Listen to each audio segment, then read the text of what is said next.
Some biblical miracles are in the distant past, others are yet in the future, but some belong to our time. The site you are visiting today is one of those. Welcome to the Valley of Tears, or as it is called in Hebrew, Emek HaBacha. Located on the Golan Heights in northern Israel, this is the field where the largest tank battle since World War II took place in October of 1973 during the terrifying days of the Yom Kippur, or the Day of Atonement, Arab-Israeli War. You may ask, how can this be relating to Bible prophecy?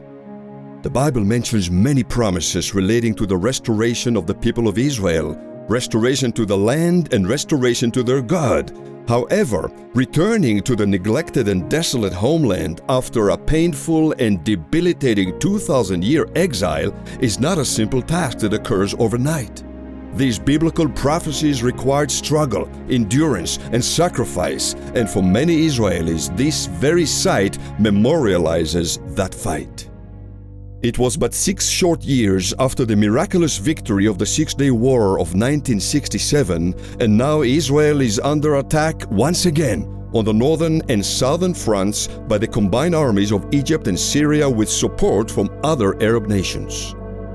Coming under a brutal surprise attack, Israel was unprepared to meet the assaults on its northern and southern borders since the date of the attack was Yom Kippur, the Day of Atonement, Israel's holiest day of the year, when the majority of the population is in the synagogues, fasting and praying without active communications or transportation. With most of Israel's armed forces on leave, only 600 Israeli soldiers were left on duty holding the northern front. On October 6, 1973, 60,000 Syrian infantry, supported with hundreds of artillery pieces and more than 1,000 tanks, poured across the border fence and overwhelmed the thin Israeli lines as they rushed west across the Golan Heights. With hardly any Israeli forces to stop them, the Syrian divisions would be smashing through the Galilee within hours and cut Israel in half, with the Egyptian army attacking from the south. One lonely Israeli tank battalion under the command of Colonel Avigdor Kahalani held the line at this very spot.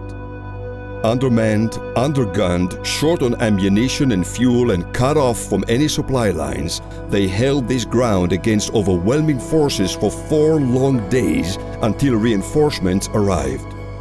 When the battle was over, only 3 Israeli tanks remained operational in the desperate fight, and the Syrian forces folded and retreated back into Syrian territory.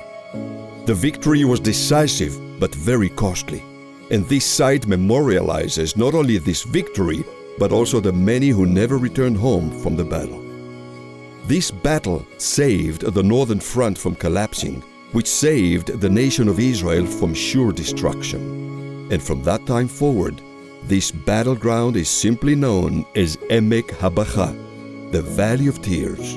And today, you are part of the story. Thank you for watching.